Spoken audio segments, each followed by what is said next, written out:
உலக தமிழ் மக்கள் அனைவருக்கும் வணக்கம். நீங்கள் பார்த்துருக்கிறது Mohatechintamil சேனல். நான் உங்கள் மோகன். ஃப்ரெண்ட்ஸ், இன்றைக்கி ஆண்ட்ராய்ட் மொபைலில் ஒரு சீக்ரெட்டான செட்டிங்ஸ் பற்றி நான் சொல்ல போகிறேன். இந்த செட்டிங்ஸ் எதுக்கு அப்படின்னு நான் சொல்லிடுறேன். இப்போ நம்ம நிறைய வெப்சைட்டுக்கு போயிட்டு ஏதாவது ஆர்டிகல்ஸ் பார்த்தீங்கன்னா படிக்கணும் அப்படின்னும் போது அந்த இடத்துல உங்களுக்கு அட்வர்டைஸ்மெண்ட்ஸ் நிறைய டிஸ்பிளே ஆனது ஆகிட்டு இருக்கும். ஸோ அட்வர்டைஸ்மெண்ட் சின்ன அந்த ஸ்க்ரீன் வழியில் வர அட்வர்டைஸ்மெண்ட் இருந்தால் ஓகே. பட் பாப்அப் அட்வர்டைஸ்மெண்ட்ஸ் பார்த்தீங்கன்னா உங்களுக்கு அடிக்கடி வந்துகிட்டு இருக்கும்.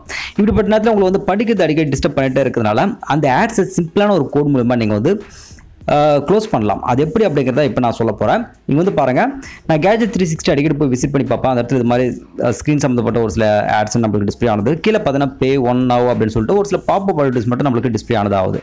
இது எப்படி நம்ம க்ளோஸ் பண்ணுறது அப்படிங்கிறதுக்காக தான் இந்த செட்டிங்ஸ். ஸோ அது வாங்க போய் பார்க்கலாம். முதல்ல நம்ம செட்டிங்ஸ் போயிடலாம். செட்டிங்ஸ் போய்ட்டு பிறகு இங்கே நெட்வொர்க் அண்ட் இன்டர்நெட் அப்படின்ற ஆப்ஷன் பார்த்தீங்கன்னா செலக்ட் பண்ணிக்கோங்க.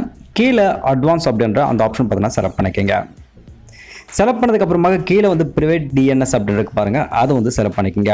இந்த இடத்துல பார்த்து ப்ரைவேட் டிஎன்எஸ் பார்த்தீங்கன்னா நீங்கள் கான்ஃபிகர் பண்ணணும். அது ஹோஸ்ட் நேம் மட்டும் நீங்கள் சேஞ்ச் பண்ண வேண்டியிருக்கும். இந்த இடத்துல ஆல்ரெடி நான் நேம் கொடுத்துருக்கேன். பட் இன்னொரு டைம் சொல்கிற பாருங்கள், dns.adguard.com அப்படின்ற ஹோஸ்ட் நேம் மட்டும் நீங்கள் சேஞ்ச் பண்ணிட்டு சேவ் பட்டனை பார்த்தீங்கன்னா நீங்கள் கிளிக் பண்ணிக்கோங்க.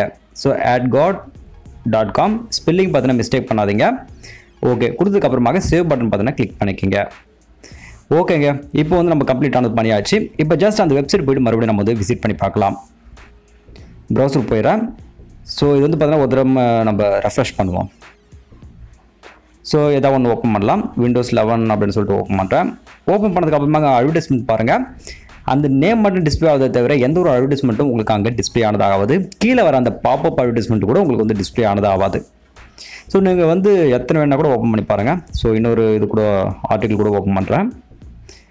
ஸோ மேலே பாருங்கள், அட்வர்டைஸ்மெண்ட் அண்ட் இருக்குதே தவிர நம்மளுக்கு எந்த ஒரு பாப்அப் அட்வர்டைஸ்மெண்ட்ஸும் நம்மளுக்கு டிஸ்பிளே ஆனது ஆகலை.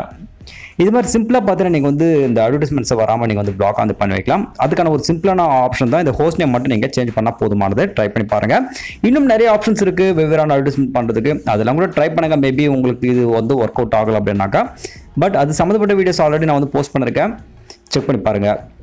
வீடியோ கண்டிப்பாக உங்களுக்கு பிடிச்சிருக்குன்னு நினைக்கிறேன். இந்த வீடியோ உங்களுக்கு பிடிச்சா வீடியோக்கு மறக்காம ஒரு லைக் கொடுத்துருங்க. நம்ம கூட மறக்காம இந்த வீடியோ ஷேர் பண்ணி சப்போர்ட் பண்ணுங்க.